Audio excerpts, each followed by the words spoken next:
And the axles on this particular one, I decided just to go ahead and use a full length axle just because I didn't want to take the time to plug weld it on the bottom. So this is the way that'll work. That's solid bar, and it'll go all the way through there.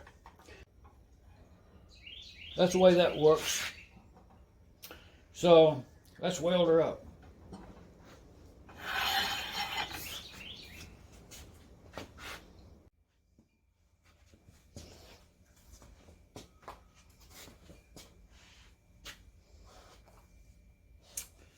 Yeah. That's them Wheatfield gloves right there. Hey, Dave, thank you, man. We'll weld this up.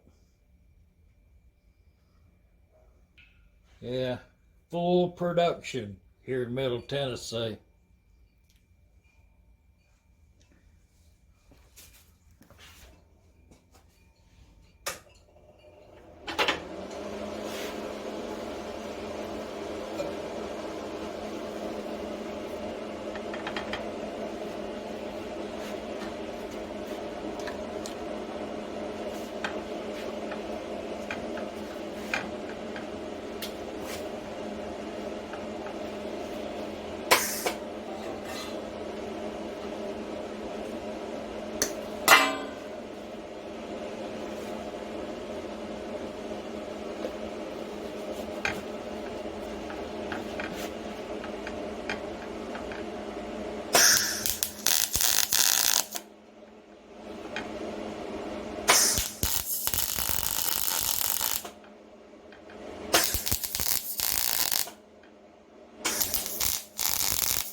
Welded, done already took out their Hobart handler to 120.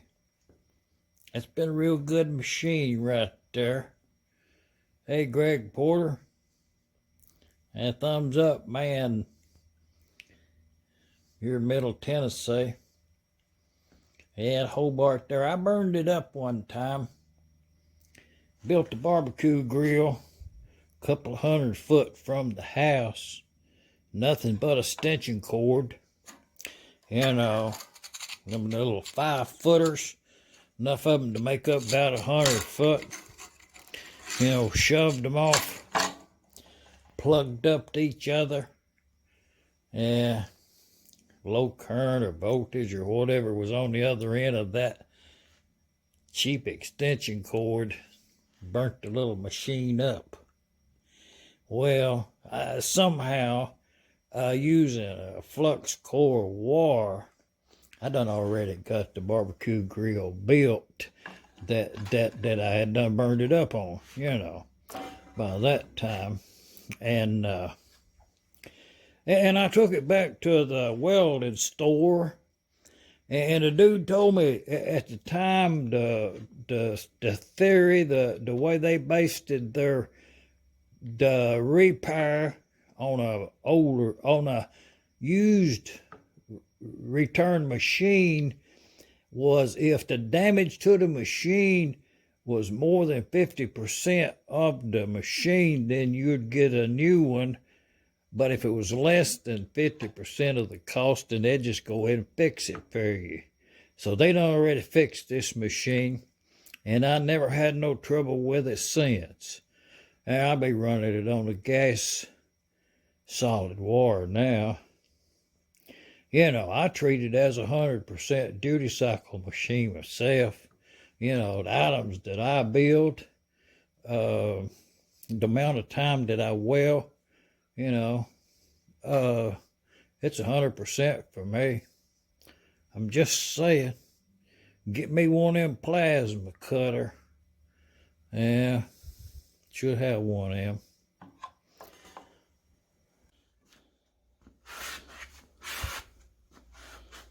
Oh yeah. I went on ahead and I done already went on ahead and welded these up with the welding machine over there on the underneath the sideboard. And I'll show you something.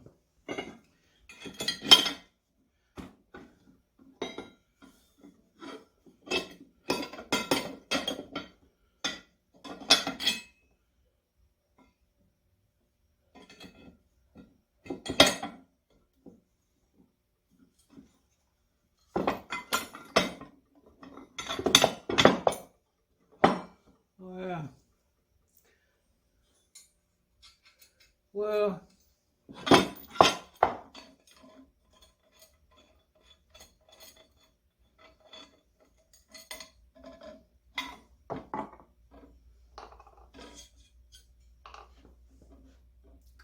it wasn't that I was going to be working on an engine today.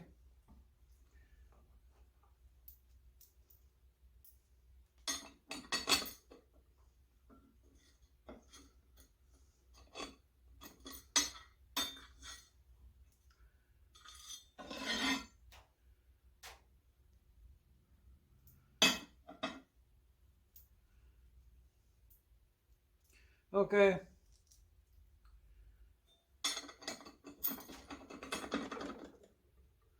Yeah, that's pretty good. That's gonna be really, that's gonna be good. That's gonna be a good fit.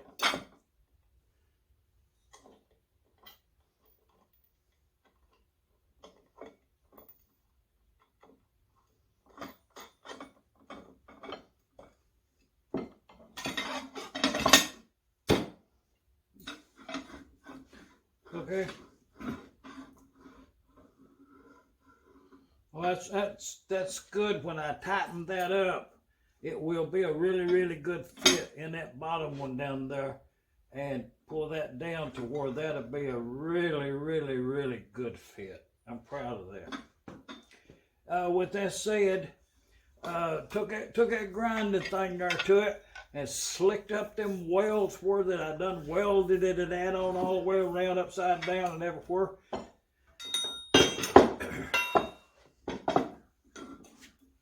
And that being one set, and this being one set right here, it works like this, pivots like that.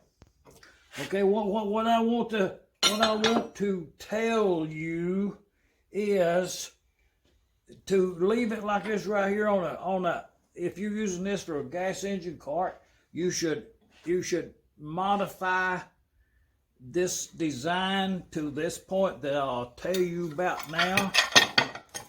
Well, once you get all that put together right there,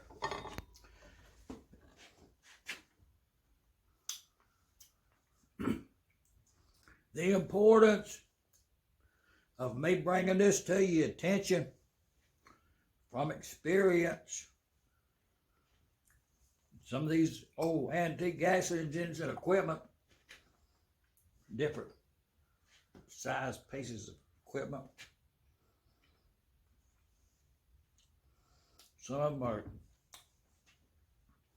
top heavy or side heavy. So when you putting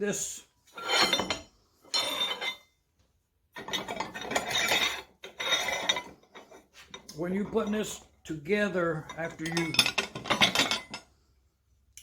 final assembly, now this is a way it'll function. This will turn.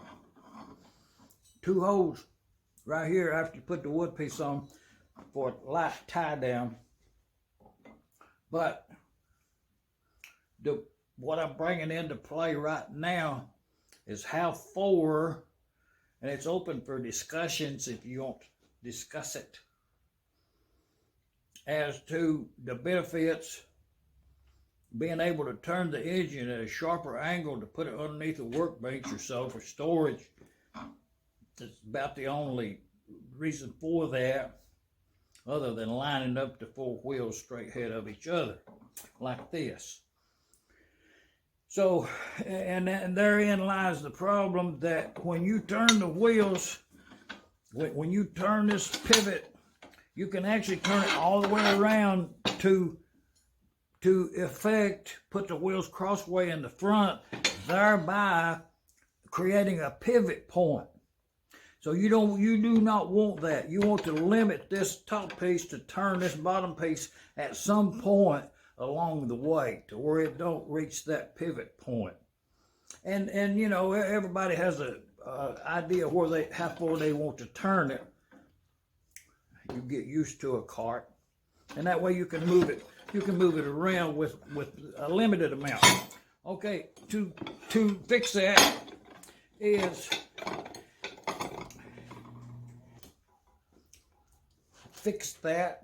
the way to address that is turn your front pivot upside down.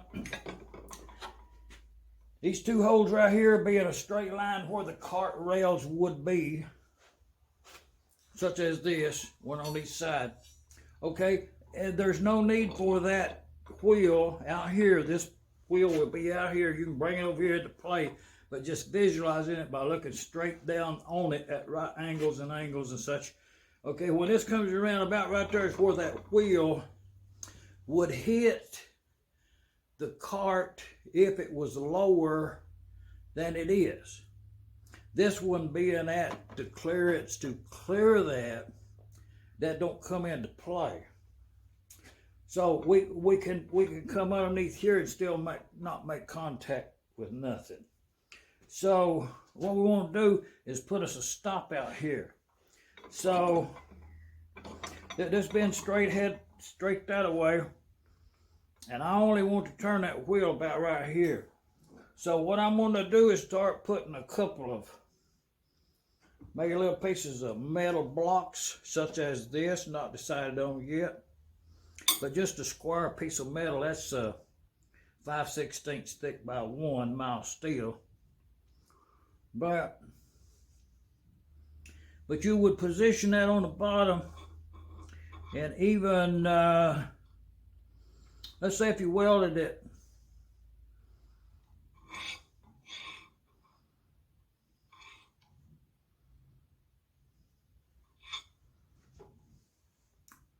if we welded this right here, right over here on that corner, and we welded this down here on this corner, then you can turn this all the way around to where they both are. They'll stop at the same position going this way and this way just by welding those 2 little stops on the bottom of that plate right there. We've built a safety into it that the wheels won't turn underneath the cart.